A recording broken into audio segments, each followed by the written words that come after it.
La mort et la vie sont au pouvoir de la langue. Ce qui ne marche pas, ça ne marche pas, pas parce que c'est le diable qui s'élève, c'est parce que tu as refusé de parler.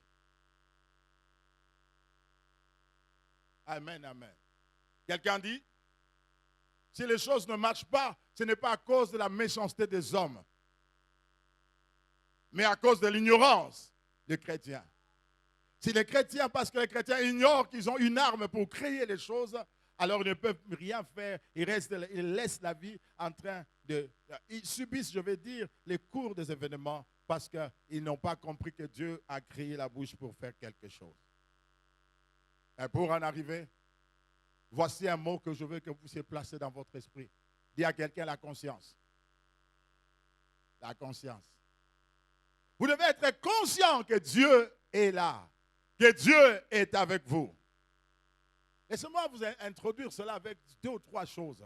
Quand vous rêvez que vous êtes en train d'être menacé par le diable est-il en vous ou en dehors de vous? Je vous pose la question parce que je vais commencer à mettre des points sur les îles. On fait un état. Donc on veut placer d'abord des choses là où il faut placer. Quand les diables vous rêvez, je pose la question. Quand vous rêvez, quand on est en train de te menacer, le diable est en vous ou en dehors de vous? Comment vous le savez? Comment vous le savez? Mais pourquoi vous êtes paniqué s'il est en dehors de vous? L'ignorance.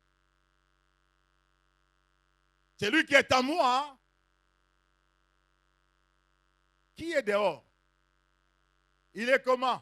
Faible. Qui est en toi? Dieu. Il est comment? Est-ce que tu as déjà pris conscience que Dieu est fort? Amen. Alléluia. Quand ça ne marche pas, le problème n'est pas les autres. Deuxième vérité. Quand ça ne marche pas, le problème n'est pas les autres. Le problème, c'est toi. Alléluia. Tu es responsable de beaucoup de choses. Comme quand le diable vient en toi, il te propose de mauvaises choses et toi, tu crois cela à 100%. Tu dis, oh, je suis envoûté, oh, c'est perdu, ma vie n'a plus de sens. Parce que vous croyez que le diable est en toi. Il n'est pas en toi. Dis à quelqu'un, il n'est pas en moi.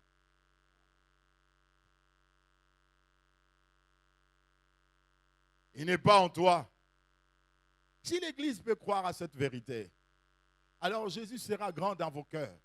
Et vous allez prendre conscience qu'il est grand.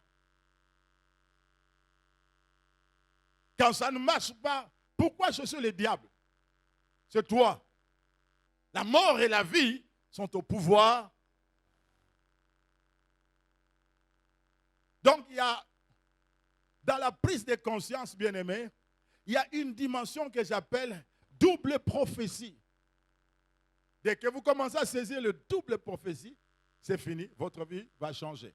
Il y a double prophétie, vous devez saisir. Alors maintenant, lisons dans la parole de Dieu. Les psaumes 32, excusez-moi, psaume 62, verset 12. Et nous allons lire aussi Jean 4, 38. Alors, lisons.